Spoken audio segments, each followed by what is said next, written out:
Bonsoir les filles. Donc, désolée pour le reflet de la ring light dans les lunettes. Mais si je voulais avoir quelque chose de lumineux et qu'on voie, je n'avais pas le choix, donc désolée. Donc, aujourd'hui, on se retrouve pour un podcast. Bon, il faut bien, hein? On est au mois de décembre, on est fin décembre, on est le 29 déjà. Donc, j'espère que vous avez passé de bonnes fêtes de Noël.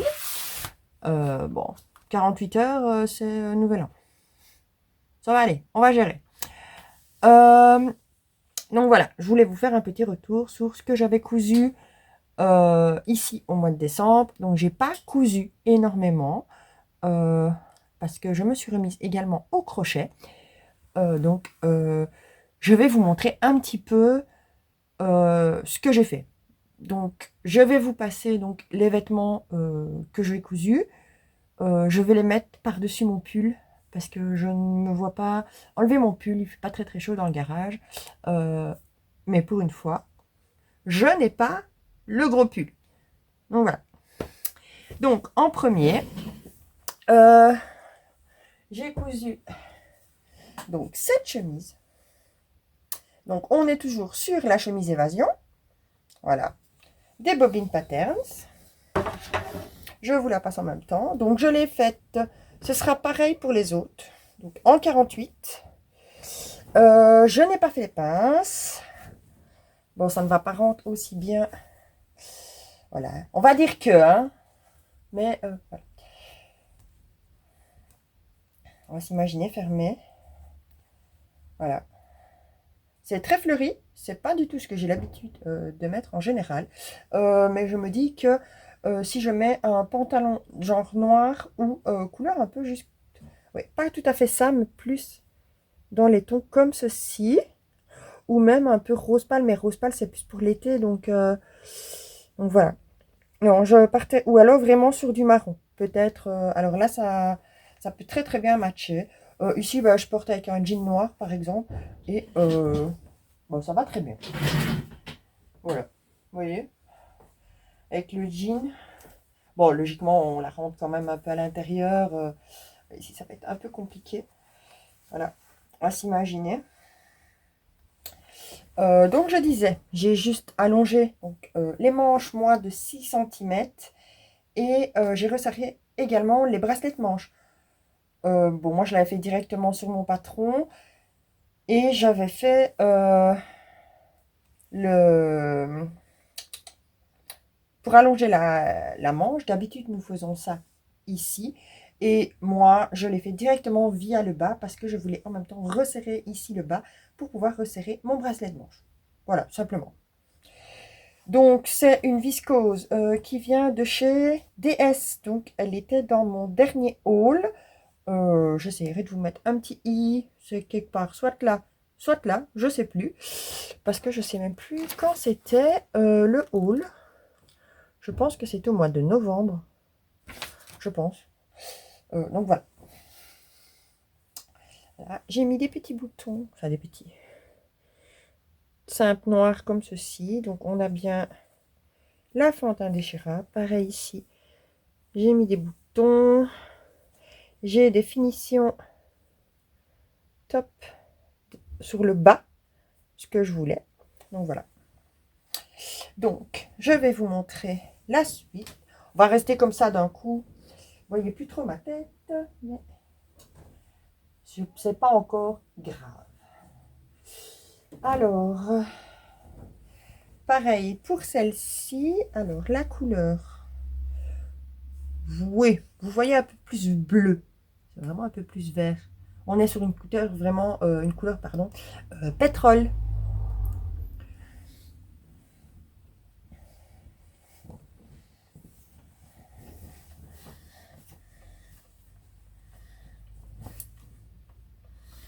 Donc voilà.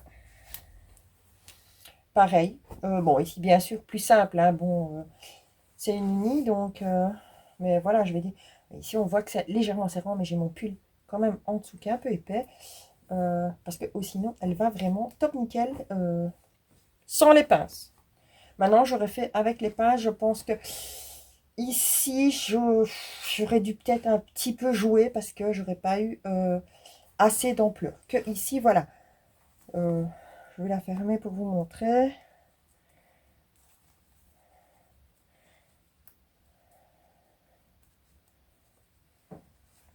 Et voilà. C'est vrai que moi ici, voilà, j'aurais pu mettre les pinces. Bon, là, j'ai quand même le pull. Mais je voulais pas justement cet effet. Voilà. Parce que moi, une chemise, ben, j'aime bien la porter, que ce soit ouverte, fermée. Tout dépend de la saison. Donc, la mettre dans le jean, pas dans le jean. Enfin, ça dépend vraiment comment je suis habillée. Et l'effet que je veux donner. Donc, ici, pareil, on a les petits boutons. Alors, voilà, ça, il fallait pas que j'oublie de vous expliquer. Voyez les petits traits? En fait, ce sont les stylos friction qui m'ont fait ben, les traits quand j'ai dû poser mes boutons. Voyez? Même pour pour mes boutonnières, en fait, j'ai eu le même souci. Ça se voit beaucoup plus à la caméra qu'en vrai. Mais c'est le stylo friction, en fait. J'ai beau repasser, ça reste. Les marques restent. Donc, faites attention sur certaines couleurs. Parce que franchement, étant donné que ma chemise est tip-top nickel, il n'y a que ça qui me dérange. Mais bon, je ne m'empêcherai pas de la porter pour ça. Donc, pareil, vous voyez, on voit vraiment, en plus là c'est le pire, on voit vraiment les marques. Mais bon, voilà quoi. La fente indéchirable, j'ai mis des petits boutons, vraiment des plus petits que l'autre, comme ça, avec un petit dessin dessus. Voilà. Pareil, le col avec le biais, le biais, j'ai mis noir, je n'avais pas trouvé la même couleur que celui-ci. Sur l'autre, c'était noir aussi. Voilà. Pareil, les finitions sont top nickel. Je voulais vraiment quelque chose de super, super propre et nickel. Donc déjà, j'ai eu des compliments donc, sur mes chemises. On croyait que c'était des chemises qui venaient du commerce. Donc, franchement, j'étais très contente. Oui, donc, maintenant, je vais vous montrer la dernière version. Et toutes mes versions ont été repassées. Parce que on m'avait prévenu. Donc, voilà. Donc, c'est du gris. Hein. C'est gris, c'est pas bleu. Moi, j'ai l'impression que ça fait bleu, je sais pas. C'est gris avec les petits zèbres. Voilà, pareil. Alors, celle-ci, j'ai eu des petits déboires. Je voulais mettre, pareil, ici. Je pense qu'on va le voir. Voilà, là, on voit. Je voulais faire des boutonnières, sauf que le tissu n'a pas voulu du tout que je fasse des boutonnières. Allez comprendre. Je l'ai montré. Voilà, je vais reprendre. Voilà ce que faisaient mes boutonnières sur ce tissu. Donc, j'ai abandonné. J'ai trouvé des boutons pression. Hein, voilà, on les voit quasi pas. Hein, on est d'accord? Un peu avec le reflet, mais aussi non. Voilà. Et voilà, j'ai mis des pressions partout.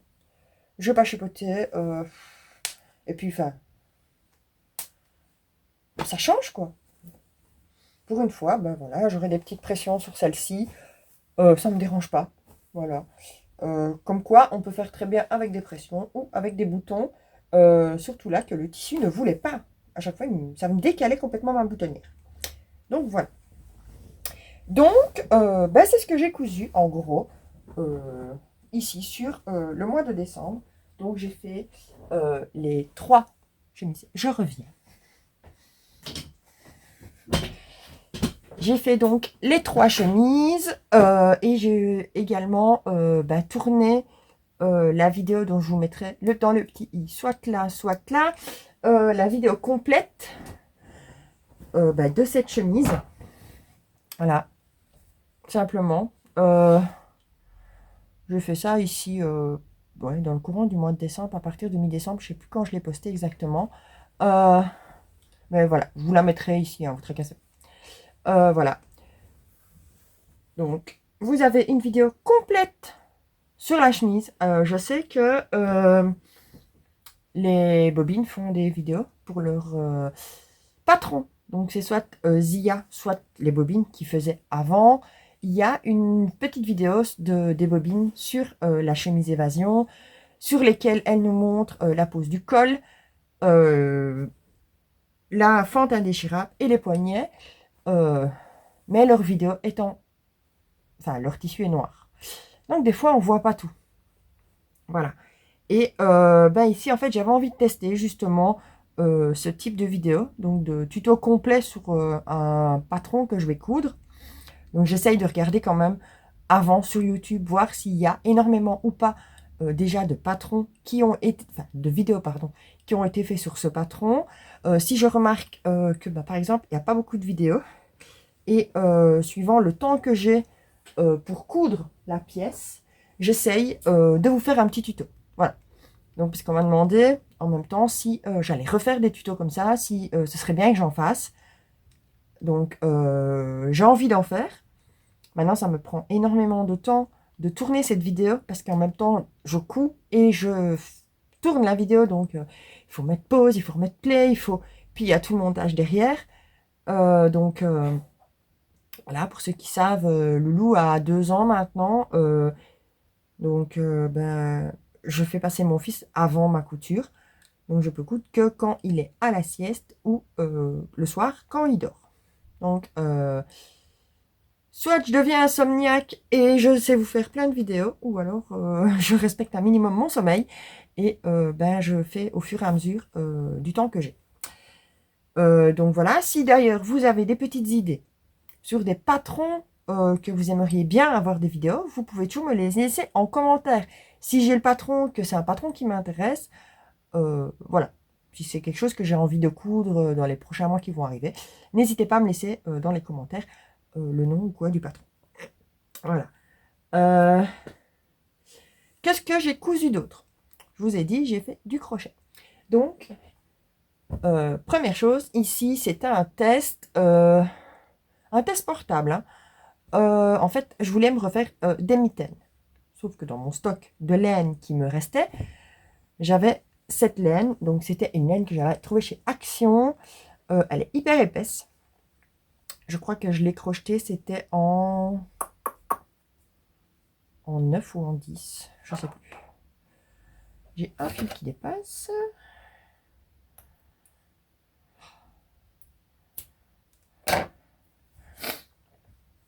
Et c'est les mitaines spéciales pour rester dans le garage. Voilà. Comme ça, je vous dis, avec ça, j'ai pas froid. Et elle me couvre quand même assez bien les mains. Donc, je sais quand même travailler au PC en même temps quand je travaille en bas. Sinon, je prends le portable et je travaille pour les montages en général en haut. Mais par exemple, si je veux coudre, j'ai mes doigts de libre. Donc, je peux quand même coudre et avancer quand même sur mes tissus.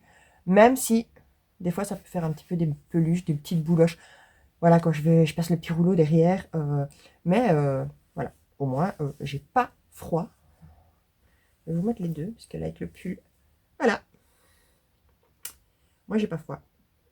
Et je suis assez bien couverte. Donc, on croirait que je vais faire de la boxe. Mais non. Voilà. Bon, ça, c'était la paire test. Et j'ai été rechercher de la laine, donc chez Zeman. Enfin, Zeman, Ziman, je sais pas comment... moi, je le prononce toujours Zeman. Il y en a quelques-uns en France, il me semble, parce que j'ai vu certaines tricoteuses françaises qui allaient. Donc, pour les françaises, regardez toujours, parce que je sais qu'il y en a en France. Et alors, là, je me suis cousu la paire pour aller dehors. Parce que je voulais absolument une paire pour quand je sors, pour ne pas avoir froid. Alors, j'essaye de voir si j'ai mis dans le bon sens. Je ne sais plus. Bref. Donc voilà. Elles sont plus courtes déjà et elles sont beaucoup moins épaisses. Et celles-ci, je les ai fait en gris pour que ça aille mon manteau. Voilà, tout simplement. Et j'ai hésité à remettre une petite bordure blanche sur tout le tour, ainsi qu'ici. Au niveau du doigt, je ne l'ai pas fait, je me suis dit on verra. Mais voilà. Mais au moins, même ceux-là, je pourrais très bien les mettre pour venir à l'atelier, mais c'est vrai que les autres sont vachement plus épaisses quand il va faire vraiment, vraiment froid, parce que là, ne nous plaignons pas du temps. Hein, on a encore 10 degrés, enfin du moins dans ma région, on a encore 10 degrés. Humide, mais 10 degrés, donc voilà. Je veux dire, on arrive quand même à rester avec des températures un peu hautes pour la saison. Hein, mais voilà. Donc, s'il fait froid, j'ai les mitaines. Et alors, j'ai également commencé un pull. J'ai fait 2 manches et j'ai fait le devant, donc il me reste le dos à faire. Et ici, j'ai attaqué ça il y a environ, je dirais, 10-15 jours. Voilà. Je pense que, ouais, mi-décembre, j'ai commencé les mitaines. Les mitaines, franchement, ceux qui savent crocheter, qui ont l'habitude, ça, c'est très, très, très rapide. Ce n'est que des demi-brides. Et alors, ça vous fait un dessin. Donc, c'est hyper rapide. Et donc, le pull, pareil, c'est aussi en demi-bride. Il est donc blanc. Et les dessins, je ne sais pas si on arrive à bien voir le dessin, en fait. Ah, voilà. Si je mets comme ça, on le voit bien. Vous voyez, il y a des espèces de petites côtes comme ça qui se forment au fur et à mesure. Donc là, c'est une manche donc qui va être pliée comme ça. On va faire un test, hein, vous montrer. Donc voilà. La manche, elle vient vraiment comme ceci. Donc on a vraiment ce dessin qui se forme comme ça. Et pour le dos et le devant, je suis restée dans les lignes à la verticale. Donc ça donnera, bon ici il n'est pas assez large puisque c'est une manche, mais voilà, ça donnera un peu comme ça. Comme ça en fait j'ai bien les lignes à la verticale. Je voulais pas du tout avoir les lignes à l'horizontale parce que je vais les avoir en fait sur les manches. Quand on voit la manche, on va penser qu'elles sont à l'horizontale. Mais en fait quand le bras est mis, elles tombent vraiment à la verticale. Donc ça allonge un petit peu. Donc voilà. Hein, ça c'est un peu le truc comme on en a envie. Mais voilà. Donc il me reste que le devant à faire. Donc je suis assez contente dans l'ensemble parce que j'ai quand même 3 chemises. Le pull, bon, sera pas fini pour l'année 2023, mais début 2024. Oula, il sera fini. J'ai mes 2 paires de mitaines. Donc voilà, simplement. J'ai pas trop cousu, hein, mais voilà, c'est vrai que le fait de tourner la vidéo, ça prend du temps. Et je comprends toutes celles qui tournent des vidéos spéciales sur les patrons qu'elles cousent, que si c'est elles-mêmes qui font leur montage, c'est compliqué. Voilà. Je sais qu'il y en a certaines qui font les vidéos et bah, c'est leur mari, leur compagnon, et ça, qui font les montages derrière. Donc là, c'est le top. Parce que voilà, vous avez vraiment quelqu'un à part qui vient faire le travail. Et vous savez plus vite tourner en fait. Et puis le montage, vous vous en tracassez pas, c'est quelqu'un d'autre qui le fait. Moi, non, je fais le montage aussi. Donc voilà. Et ben je crois que c'est tout. Voilà, pour cette année 2023, je crois que je finis bien l'année. J'ai encore quelques petites retouches ici à faire sur quelques petites choses, style des ourlets, des conneries pareilles. Je vais en profiter tant que je suis à l'atelier. Donc, et ben voilà, je crois que j'ai fini. C'est déjà pas mal. Le petit dernier podcast de l'année. Une demi-heure. Presque une demi-heure. Ça va. Donc sur ça, je voulais encore maintenant vous souhaiter donc une bonne année 2024. Voilà. Plein de bonheur à venir. Plein de cousettes, bien sûr. Moi, j'espère que les cousettes vont bien s'enchaîner. Que tous mes projets qui sont en train de se réaliser au fur et à mesure vont s'enchaîner et ne vont pas s'arrêter. Donc voilà. Alors sur ça, je vais vous faire de gros bisous et vous souhaiter une très très bonne année 2024.